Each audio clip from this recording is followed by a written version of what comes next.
صحیح مسلم حدیث نمبر 2386۔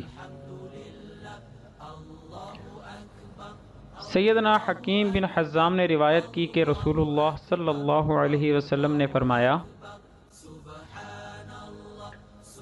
افضل صدقہ وہ ہے جس کے بعد صدقہ دینے والا غنی رہے، یعنی یہ نہیں کہ سب مال لٹا کر آپ فقیر ہو بیٹھے، اور اوپر کا ہاتھ بہتر ہے نیچے کے ہاتھ سے، اور صدقہ پہلے اس کو دے جس کا نان نفقہ اپنے ذمے ہے، جیسے لونڈی، غلام، نوکر وغیرہ۔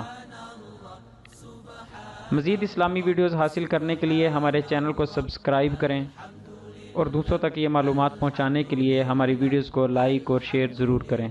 جزاک اللہ خیرہ۔